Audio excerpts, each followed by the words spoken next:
This episode is brought to you by Coffee Mate. Coffee Mate is the world's biggest coffee lover because we love all the ways you enjoy. Wait. Coffee Mate can't love coffee more than me.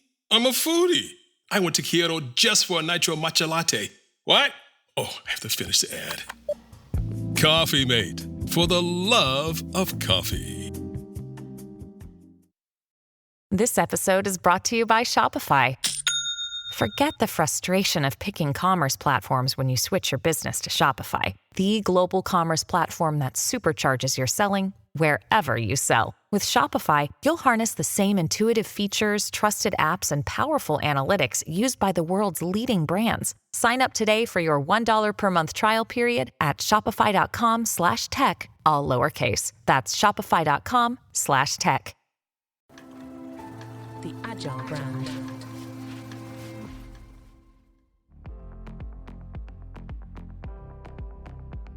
Hello, everyone, and welcome to the Composable Roadmap podcast, where we explore the cutting-edge strategies and technologies that are transforming the business landscape. In this series, we're diving deep into the realities of building a composable roadmap. Whether you're a business leader, a tech enthusiast, or someone simply eager to stay ahead of the curve, this podcast is for you. We'll be featuring interviews with industry experts, digging into real-world case studies, and offering actionable insights to help you implement these strategies. So get ready to unleash your potential and navigate the complexities of today's digital world with confidence. I'm your host, Chad Solomonson, and today we have an exciting episode lined up for you. Let's go. Today's show is sponsored by Netlify. Netlify is the most popular way to build, deploy, and scale modern web applications. Developers love Netlify for its powerful yet simple workflows, which makes it easy to integrate their choice of tools and collaborate with their team to deliver the best online experiences faster. Now home to millions of developers and thousands of enterprises, Netlify is the platform of choice for running modern Jamstack web applications in production, from global corporate sites to complex e-commerce and SaaS applications. Founded in 2014, Netlify is a venture-backed software company headquartered in San Francisco with a global team. Join leaders October 2nd and 3rd to unlock the power of the web together. Netlify's annual Compose event is the conference for developers and digital leaders shaping the future of web experiences. Today, I am very excited to have Varun Nehra join the show. As head of value engineering at Netlify, Varun drives the development of composable solutions that deliver measurable business value through innovative, scalable digital experiences. He leverages his expertise in composable architectures to help organizations maximize agility, efficiency, and growth. Previously, as Chief Digital Officer at Altudo, a top 300 company in Deloitte's Technology Fast 500, he led growth initiatives, expanded service offerings, and established a strategic client advisory practice. His expertise includes customer experience, digital transformation, and enterprise technology solutions, always emphasizing the value through modern scalable systems. All right, I am so excited to have our guest today, Varun from Netlify, who is the head of value engineering. Varun, I've known for quite a while. So Varun, welcome to the show. Thank you, Chad. Great to be here, and congratulations on your book. And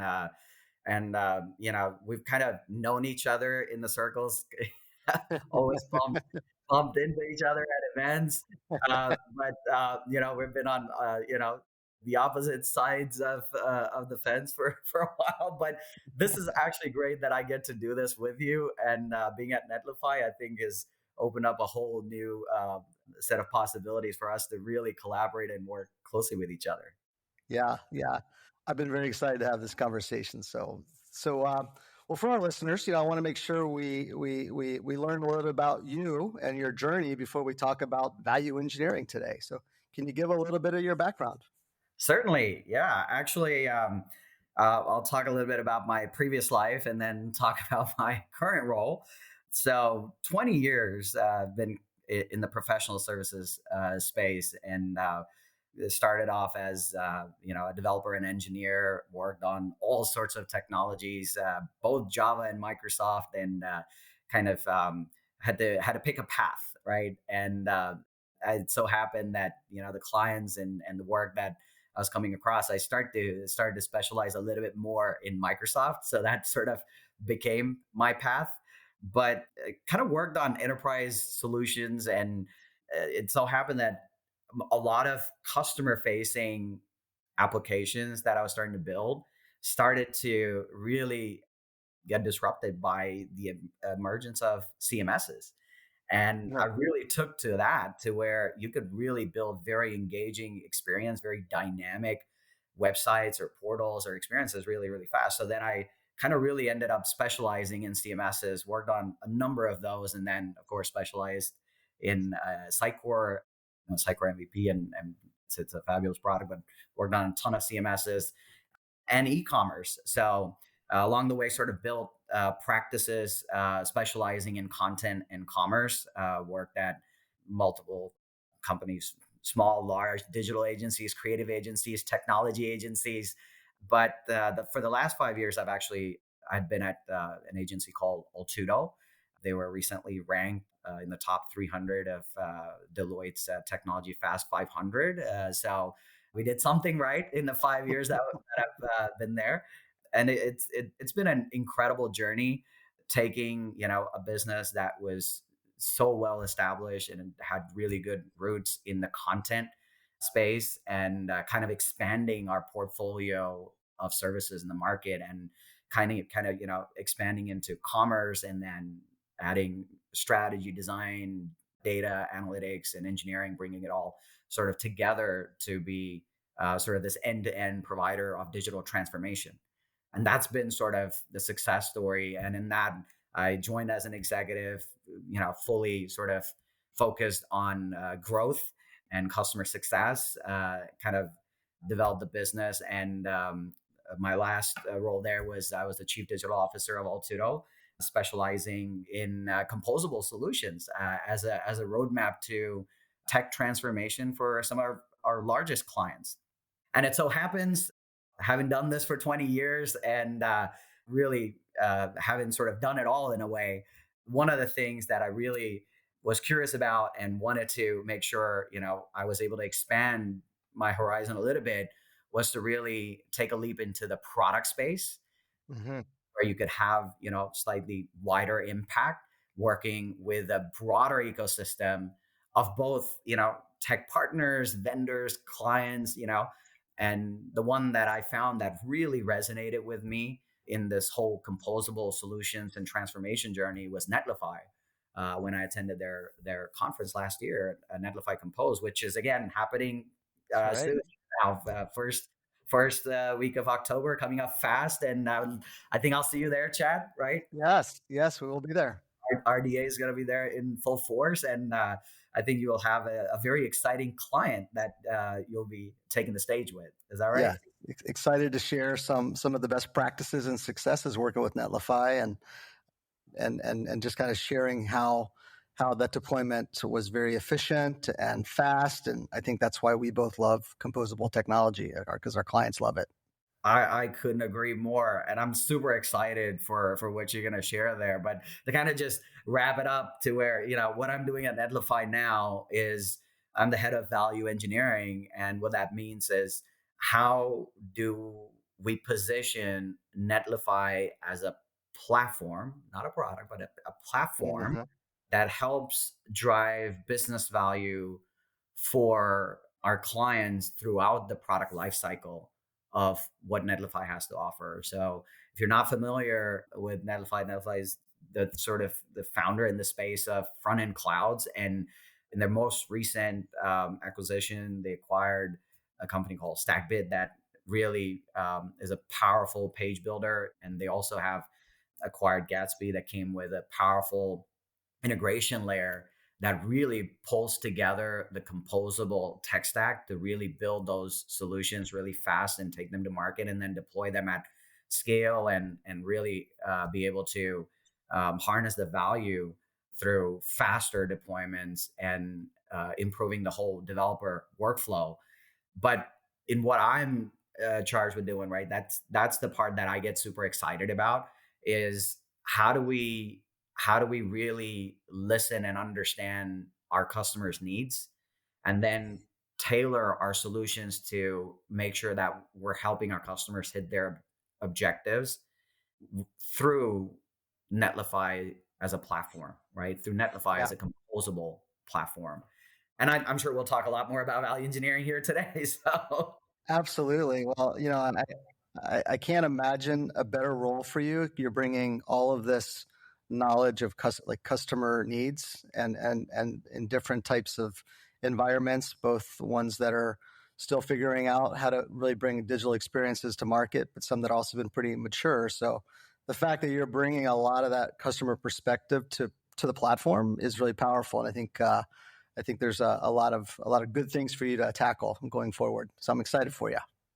thank you. And I think that's going to be really my North Star there, right? Is how do we really talk about solutions and be more solution led than even being product led, because the product is phenomenal. It works. It's great, right? And people who understand the product are going to really unlock the value from it. But for business leaders and for non-technologists who may not fully understand what Netlify has to offer, the solution led approach, I think, is the way to really understand and apply the best of what Netlify has to offer. Ryan Reynolds here from Mint Mobile. With the price of just about everything going up during inflation, we thought we'd bring our prices down. So to help us, we brought in a reverse auctioneer, which is apparently a thing. Mint Mobile Unlimited Premium Wireless. How to get 30, 30, bit to get 30, bit to get 20, 20, 20, bit to get 20, 20, bit to get 15, 15, 15, 15, just $15 a month? Sold! Give it a try at mintmobile.com/switch. $45 upfront payment equivalent to $15 per month. New customers on first 3-month plan only. Taxes and fees extra. Speed slower above 40 gigabytes. See detail. Your teen requested a ride, but this time not from you. It's through their Uber teen account. You drive your teenager around, a lot, to their friend Jacob's house, their other friend Jake's house, to James's, to Jaden's, to Jalen's, to... Mom, this is Jake's house, not Jacob's. Now with an Uber teen account, your teen can request a ride under your supervision. They'll ride with a highly rated driver, and with live trip tracking, you'll follow along the whole ride to their friends' houses that all sound the same. Add your teen to your Uber account today. See app for details. Bye, Mom.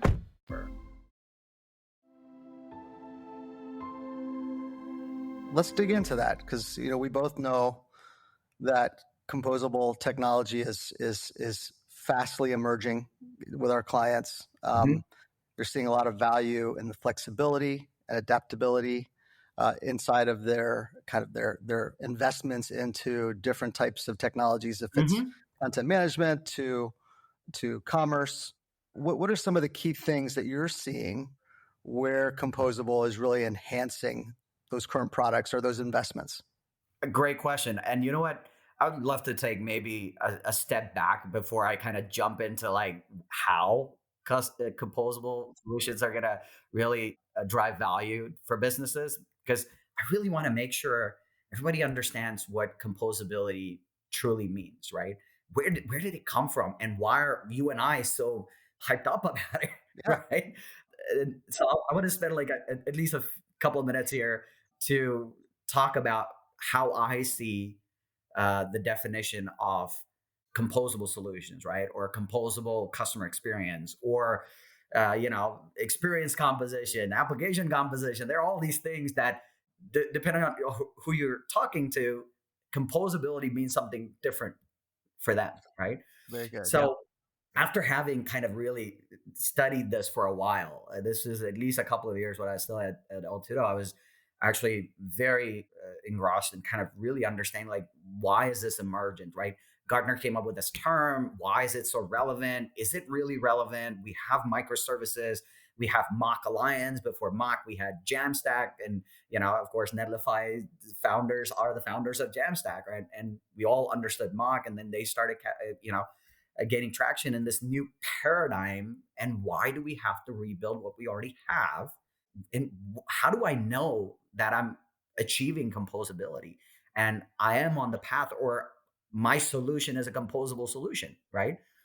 So after talking to like a number of industry stakeholders, talking to Gartner and their analysts, right? I used to spend at least a few hours a week, like for a few months, kind of just talking to Gartner, like, where is this coming from? And here's what my understanding is. You tell me if this is what you intend and this is what you're seeing in the market, right? Especially with the advent of like the whole SaaS explosion in MarTech. I think a big shift happened where you had this ability for like these monoliths that said, you come to us, one vendor, one product, we will build everything for you, and then you just unlock value from what we're building for you. And you can build the sun and the moon and the stars and all of it with one platform, whether that's a DXP or like an enterprise e-commerce platform that summarizes that it has all the features of a CMS, a PIM, a DAM, an e-commerce engine. It can do promotions for you. It can do marketing automation for you. But it invariably happens that, your businesses are unable to unlock more than 30% of value from any piece of MarTech, generally speaking. Mm. And now they're left with sort of fully invested in a platform that now they're waiting on the roadmap of that vendor to then be able to power their business, because they've built their business into the platform, not adjacent to the platform. And that's where I think composability comes in and says, well, to me, how do I help you engineer your business through technology, but adjacent to these platforms, not directly into the platform? Because if it's in the platform, then you need a specialist to run your business. You need that specialized engineer that knows Adobe, that knows Sitecore, that knows Salesforce, and can develop Lightning, that can develop in particular framework like Hydrogen or Shopify, whatever that is, right? And that invariably starts to slow down the business that wants to move at light speed, right? So to me, composability came down to like 4 key pillars. And you do a little bit in all these 4 pillars, and you may actually do them one after the other. But if you're doing all 4 of them, then you're very much on your path to building composable solutions. But starting across all of this is like the first step to achieving any form of composability is decoupling your customer facing experience from the platform, which is the number one pillar for me, is to go headless, right? Headless and composable are 2 different things. We understand it. But the first pillar to me in that is, unless you have decoupled the customer experience from the backend platforms, you won't be able to achieve all the other parts of the promise of composability and unlocking the value. And as you're decoupling this and you're saying, and going headless, this is also another big thing. And I'm going to take a couple more minutes. No, this is great. We cover headless a lot on the show, but I love that your perspective on it. Right. So the first piece in going headless is that it's not enough to say every platform has an API, right? Most platforms have offered some API layer for the last decade or more. Then why aren't we building headless applications, and why should we, right? The big emergence to me was like API first also kind of loses its norm, because then we say, oh, API first means build everything API first. No, actually API first means that before you build an API, you write the documentation for the API and you mock up the API. So when you're building the experience, you build it against a mock-up and then you go design your API, right? And even this is sometimes lost in the conversation today. What is API first? But going headless basically means any part of the platform that can be configured through the platform's UI should now be made available through an API, which means I can actually extend the platform itself through APIs, which is where you have like these pure play headless providers like a Commerce Tools or even Sitecore's Order Cloud, which doesn't even have a UI. It is pure play headless to say, well, you can do everything with the platform through an API, right?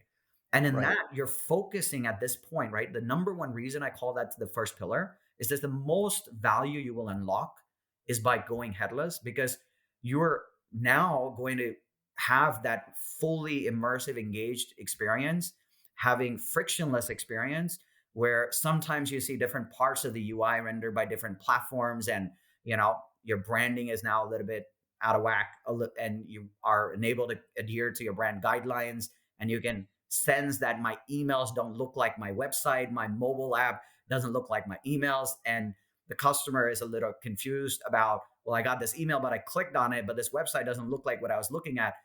But when you're going headless and you really kind of nailed your customer experience in your creative design, your brand guidelines, and just one look and feel, you have solved for performance. You have improved your ranking when it comes to like SEO. You've increased engagement. You have now hopefully even increased conversion and CSAT, right? Because Right. your application is agnostic to the platforms that power that experience. That to me is like the most critical pillar and is the fastest step to realizing value, right? The second step is to me then about coupling, right? Have what I call basically achieving modularity, which is everything is a self-contained module, and there's no single point of failure that is, hey, if my DXP goes down, my business goes down, right? Or this particular platform goes down, my search goes down, now my website goes down. Not anymore, right? The point is now everything is a service, cart as a service, right? Search as a service, content syndication. But all of this still has to come together and work together. And the most important piece of all of this is eliminating data silos. Right. Each platform eventually wants to capture its analytics and then kind of put it all together. And what achieving modularity says, well, no single point of failure. I have APIs for everything. Basically, you have like a iPaaS layer or a microservices layer, right? And what this ensures is that zero downtime in terms of unlocking value, high resilience, information accuracy, as in the most relevant information and the most real information is making to the customer in the most real time. As in, if you are truly modular, that means you can offer real-time pricing. You can offer real-time inventory, right? Your everything talks to everything else, but it also is not a single point of failure. And another big portion of value engineering and unlocking value is going to be automation. Like, what have you automated that would have otherwise been manual? Because now the systems can actually talk to each other, right? So that Right. achieving modularity, going headless and achieving modularity. Now, this I think encompasses like the biggest portion of, or the biggest build portion of going composable. But the third pillar is to me, slightly the harder part, but I think the most critical part, because without this, I think you have addressed the needs of your customers, but you haven't addressed the needs of your organization. The third pillar to me is enabling business tooling, right? I call it business tooling. You can call it, business operations.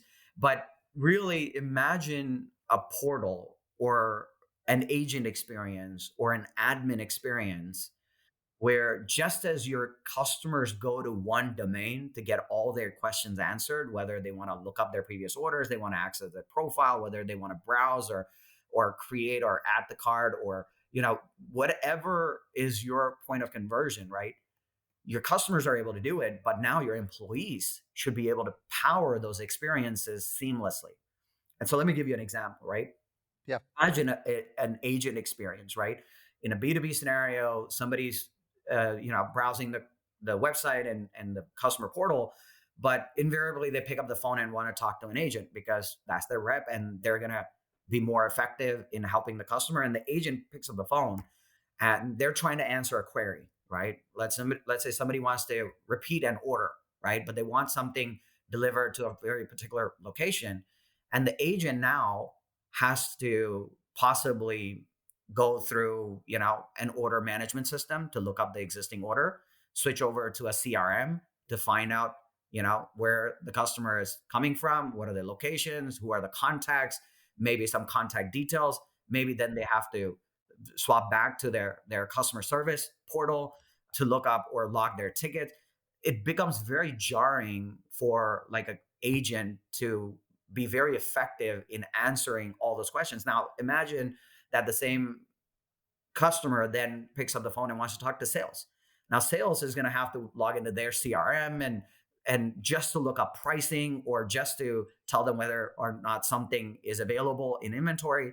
So what this does is this third pillar ensures that you're building one experience for your employees, whether it's a marketer, whether it's a merchandiser, whether it's a customer service agent, whether it's a salesperson, that they can go to one portal and make certain changes to the enterprise data and content that then powers that customer experience seamlessly, Yeah. right?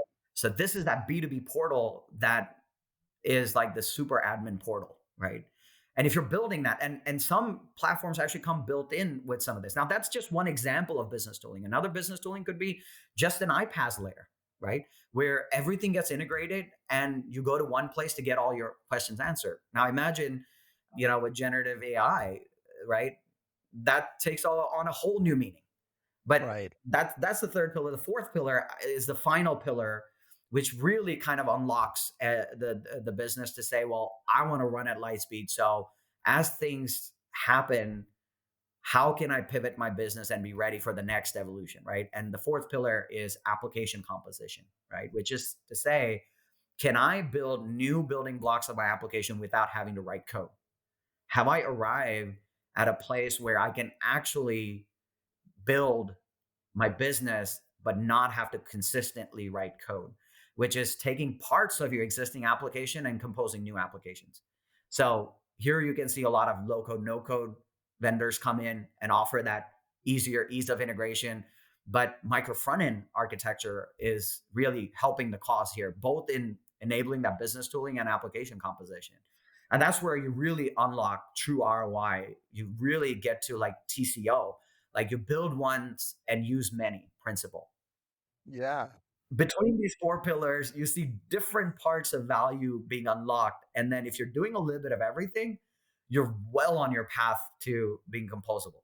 Start with headless, achieve modularity, enable your business tooling, and then make sure you have application composition, because tomorrow, something like COVID happens. Who was able to adopt BOPIS, buy online, pick up in store? And some provider showed up, like buy now, pay later shows up. How fast can you integrate that as a payment method? That's only going to come through modularity and application composition. And then tomorrow, when you negotiate a new contract with a payment provider and you want to swap them out, or you want to have 3 shipping providers and you want to add a fourth one, does your UI break, or now is it a 6-month project, or can you just get it done in like a month? That is a promise of composability in my mind. That's fantastic. I love the pillars, and I also love the roadmap nature of it, obviously, for the. This episode is brought to you by Jira. Jira is the only project management tool you need to plan and track work across any team. So if you're a team of developers, Jira better connects you with teams like marketing and design, so you have all the information you need in one place. Plus, their AI helps you knock out the small stuff so you can focus on delivering your best work. Get started on your next big idea today in Jira.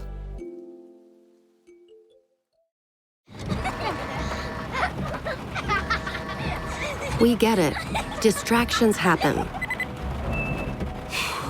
That's why we designed the fully electric, full-sized Volvo EX90 with the latest technology to keep you and those around you safe.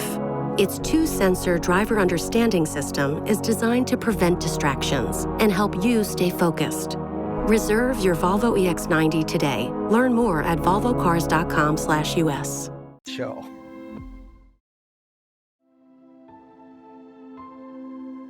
So, for a lot of our customers, a lot of folks that are evaluating composable solutions, it's that decoupling is that first kind of big decision in your first pillar.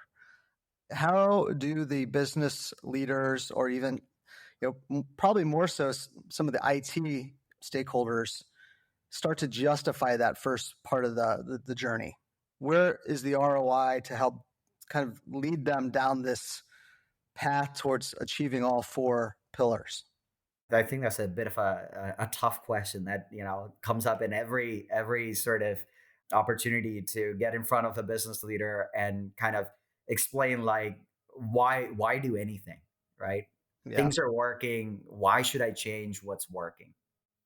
I would say, in the last 2 to 3 years, certain forms of compute have hit mainstream, and the legacy way of building and working on applications is basically like throwing money out the window, right? Mhm. For example, there's a survey sent out about 100,000 respondents, I think, talked about when they measured the compute usage of 100,000 installations across companies of either private or public cloud.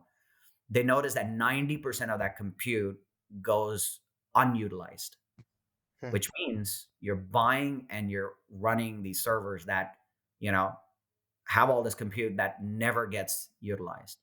So today, we have edge computing, we have CDNs, we have middleware, we have serverless compute that basically is changing the way these applications run, the scale, the resilience, and the cost of it, right? So the number one thing is, well, if you're not and of course the modern JavaScript frameworks, right, that really are conducive to building componentized solutions, to say, well, if I were to break down my experience and build it with these building blocks and have my UI be composable, have my tech stack be composable, and I only pay for what I need, there's immediate value back to the business in terms of total cost of ownership, high degree of reusability, and never having to worry about scalability and unlocking value from kind of putting together existing features and creating new outcomes.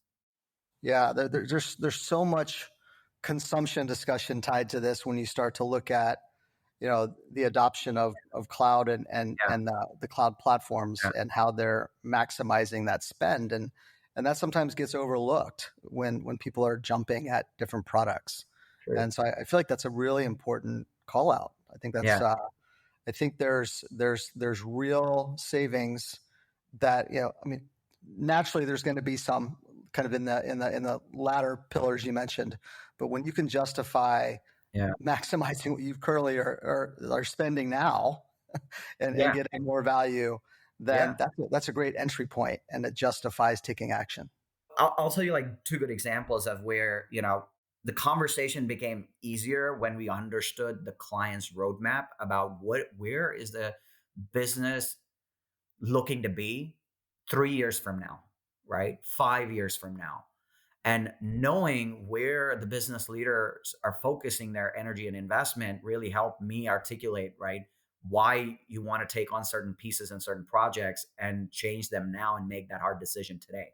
So I'll give you an example of a large luxury CPG sort of retailer who is doing fairly well. They have tons of traffic, but their ambition is to really scale e-commerce, right? And they take a lot of orders. They have a lot of, brick and mortar stores. They have a really thriving business. But if they could unlock the potential of e-commerce, they could literally have exponential growth, not linear growth, but exponential growth. But what's holding them back is this monolith that is powering their entire business, because it's very sort of, back in SAP, oriented. Mhm. So when we looked at it and we said, well, if we build this with composability principles in mind, you'll not only be able to answer the needs of today with your B2C e-commerce. Tomorrow they want to add B2B commerce, right? And they want to go in a direction where, they want to unlock, let's say, potential for, these pro customers, right? You will not have to rebuild the pieces, and you will be able to leverage them without writing additional core code or more engineering. And another similar example is like in the pet industry. And before I move to that one, I'll give you an example, right? As we were doing this project, something came up and they said, hey, by the way, our POS systems, we need to make sure our in-store systems are able to register and pull up profile information of our customers that are placing orders online.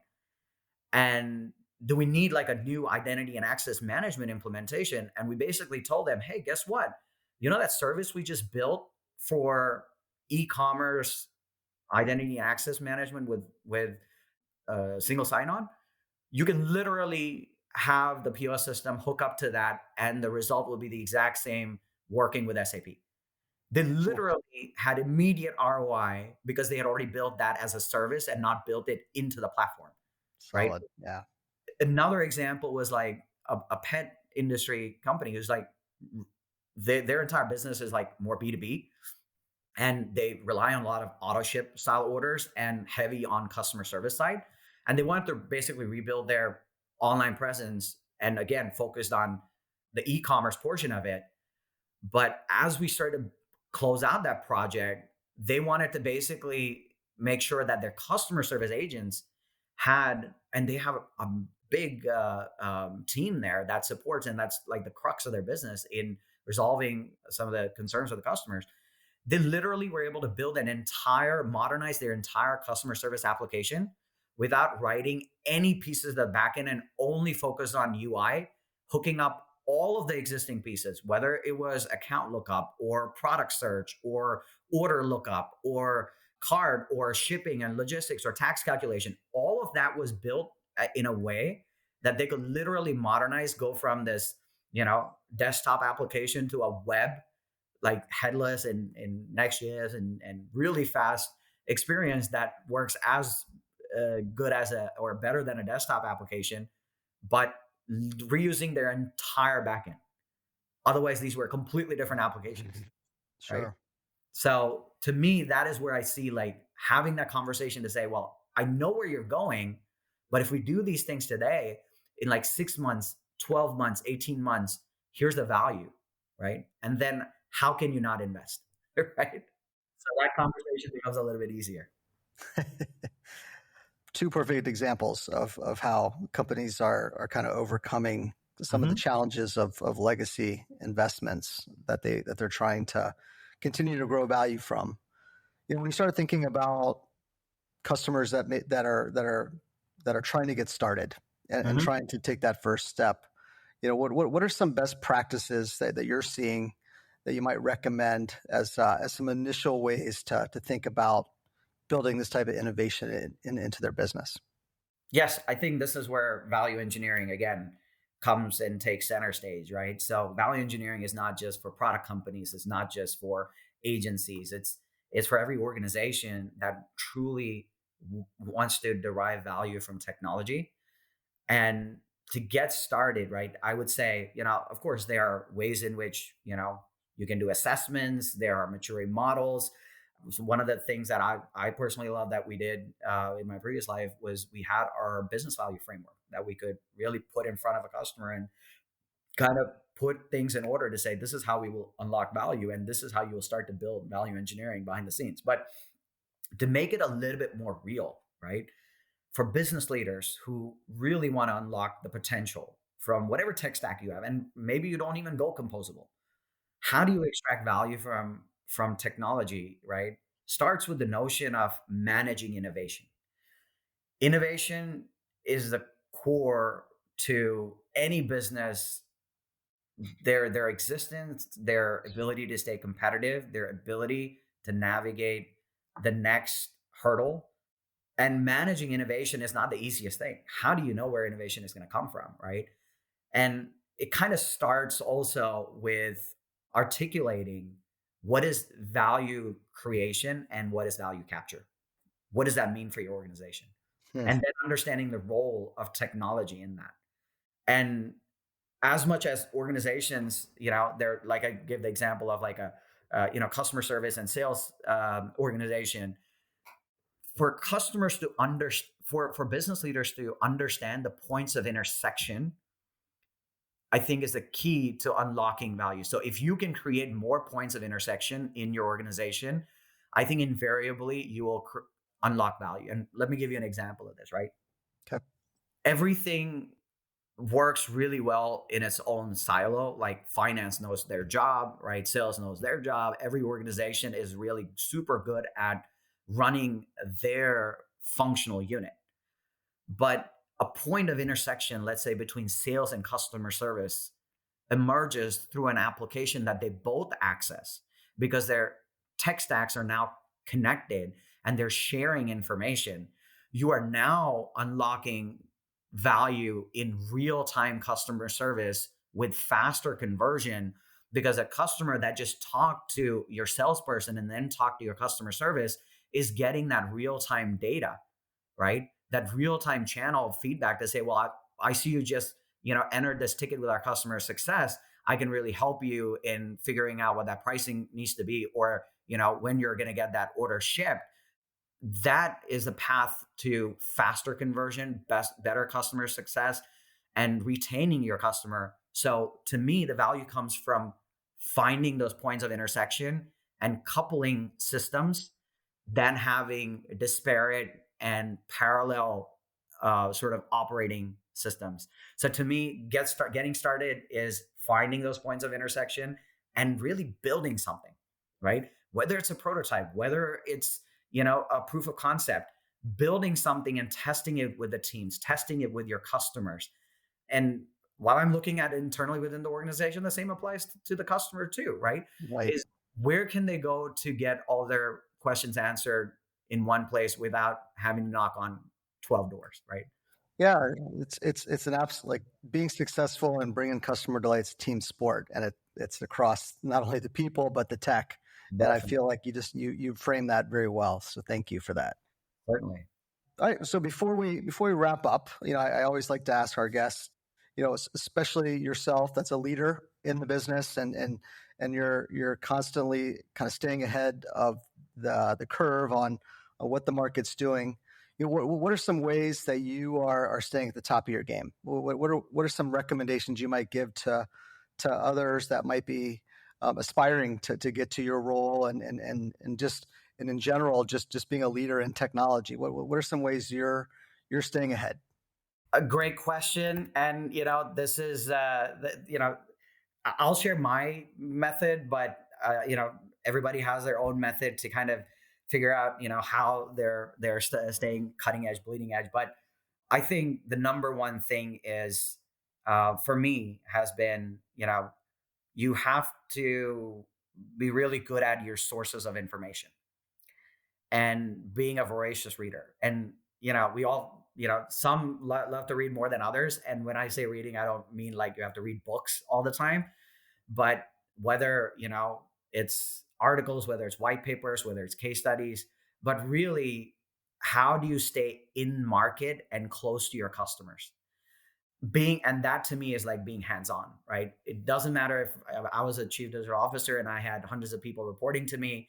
When I had a challenging, engagement or a customer and something that was truly transformative, I made a point to be hands-on and be present in the room and listen and engage with business leaders, with stakeholders, with individual contributors, because that's how I am able to readjust and correct my perceptions of a particular industry or a particular function or a process. So to me, it's like knowing those sources of information, being hands-on. You want to be at those industry events, being and talking to others, right? The more time you spend away from having your head in the computer to actually talking to people, experts, finding them, seeking them out, having conversation like the conversation we're having right now, right? The dialogue helps me then kind of really understand the perspective from an industry analyst versus a CIO versus a product engineer, right? And building that network. So when I talk to the head of product at a large agency, or if I talk to, a CIO of a large B2B organization, why would they want to engage and have that dialogue with me, right? Is also that the knowledge and the value that I bring as, let's say, a trusted advisor, and having that experience and that the background really helps having that exchange of ideas, right? But to really stay on top, right, it's just get your sources of information, be in market, stay close to your customers, and listen, right? I do not tend to preach. I don't tend to prescribe.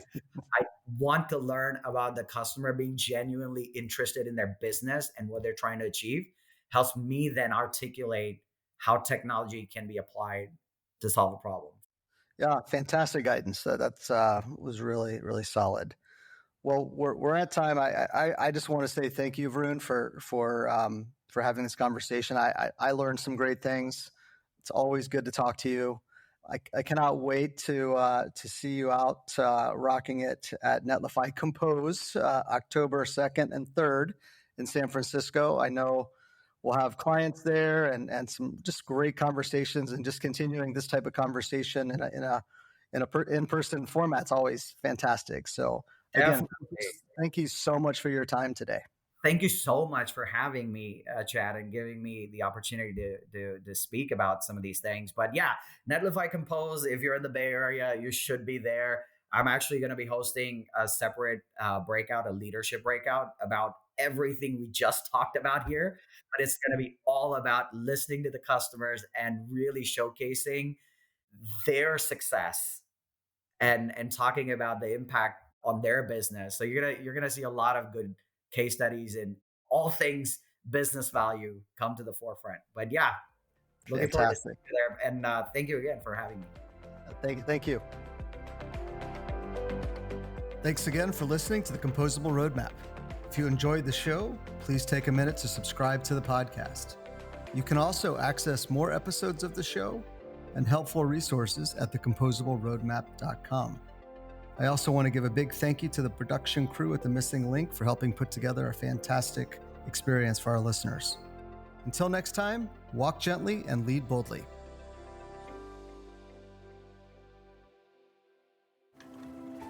The Agile brand. Are you struggling with customer experience challenges? OP360 has the solution. Say goodbye to long wait times and hello to seamless service. OP360's people-first approach is revolutionizing customer experience. By prioritizing employee satisfaction, OP360 delivers personalized experiences that drive business growth. Their agile solutions adapt quickly to your customers' needs, optimizing service while reducing costs. And here's an exclusive offer for our podcast listeners. Mention Agile when you contact OP360 and receive free agent training on qualified pilot programs, a $20,000 value at no cost to you. Don't miss out on this game-changing opportunity. Contact OP360 and learn how they can transform your CX strategy. OP360 is a better way to outsource. Visit op360.com. That's op360.com today.